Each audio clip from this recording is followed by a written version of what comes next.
രാത്രി ലൈവില് പൂജയും ഗബ്രിയും ഇരുന്ന് സംസാരിക്കുകയാണ്. അവർ സംസാരിക്കുന്ന ബിഗ് ബോസ് വീട്ടിലെ ഓരോ പ്രശ്നങ്ങളും കാര്യങ്ങളത്തെ കുറിച്ചൊക്കെയാണ് സംസാരിക്കുന്നത്. ഗബ്രിയുടെ ഓരോ ആക്ടിനെ കുറിച്ചും ഗബ്രിയോടെ നടത്തുന്ന ഗെയിമിനെ കുറിച്ചും ഒക്കെ പൂജ ചോദിച്ച് മനസ്സിലാക്കുന്നുണ്ട്, ഗബ്രിയോടെ ചെയ്യുന്നതിനെ കുറിച്ചൊക്കെ.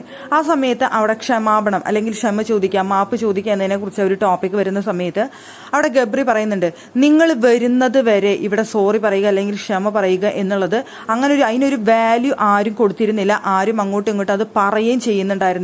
മാപ്പ് കൊടുക്കുക അല്ലെങ്കിൽ ക്ഷമിക്കുക അല്ലെങ്കിൽ ക്ഷമാപണം നടത്തുക എന്നൊരു കാര്യം ഇവിടെ ആർക്കും നിലവിലുണ്ടായിരുന്നില്ല. ഞാൻ പലരുടെ അടുത്തും സംസാരിക്കുന്ന സമയത്ത് ഞാൻ ബഹുമാനം വെച്ച് സംസാരിച്ചിട്ടുണ്ട്. അങ്ങനെ ഗെയിം കളിക്കേണ്ടവരുടെ അടുത്ത് മാത്രമേ ഞാൻ അങ്ങനെ ഗെയിം കളിച്ചിട്ടുള്ളൂ.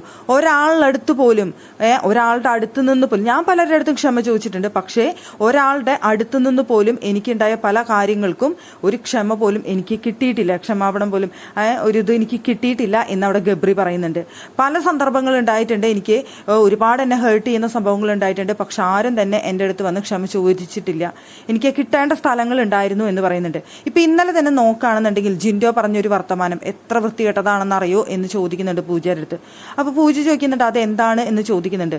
ഇന്നലെ ജിൻഡോ പറഞ്ഞത് നീ അവളുടെ ഡ്രസ്സിന്റെ ഉള്ളിൽ കൈയിടുന്നോണല്ലേടാ എന്ന് ചോദിച്ചിരുന്നു ജിൻഡോ എന്ന് പറയുന്നുണ്ട്. അയ്യോ അത് ഞാൻ കേട്ടില്ല എന്ന് പൂജ പറയുന്നുണ്ട്. അപ്പൊ പറയുന്നുണ്ട് ഗബ്രി പറയുന്നുണ്ട്, അങ്ങനെ പറഞ്ഞിരുന്നു ജിൻഡോ, നീ ഉള്ളിൽ കൈയിടുന്നവനല്ലേടാ എന്നാണ് ജിൻഡോ ചോദിച്ചത്. 2-3 തവണ ചോദിച്ചു.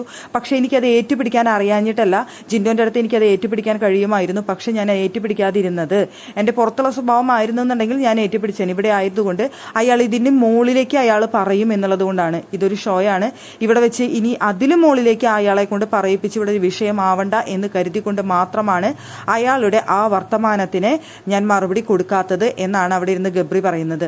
എന്തായാലും ഞാൻ ലൈവ് കണ്ടതിൽ അങ്ങനെ ഒരു വാചകം ഞാൻ കേട്ടിട്ടില്ല. ലൈവ് കണ്ടവർ അങ്ങനെ വല്ലവരും കേട്ടിട്ടുണ്ടോ എന്ന് എനിക്കറിയില്ല. നമുക്കിപ്പോൾ എല്ലാം ലൈവ് കാണാനായിട്ട് പറ്റണം എന്നില്ലല്ലോ. ഞാൻ കണ്ടിട്ടുണ്ടായിരുന്നില്ല ഇങ്ങനെ ഒരു സീനിൽ. പക്ഷെ അവിടെ പൂജ പറയുന്നുണ്ട് പൂജ കേട്ടിട്ടില്ല എന്ന്. പക്ഷെ ഗബ്രി പറയുന്നുണ്ട്, ഉറപ്പിച്ച് പറയുന്നുണ്ട്, നീ ഉള്ളിൽ കൈയിടുന്നവനല്ലടാ അവളുടെ എന്ന് പറഞ്ഞു എന്ന് അവിടെ ഗബ്രി തറപ്പിച്ച് പറയുന്നുണ്ട് ലൈവിൽ ഇരുന്നിട്ട്.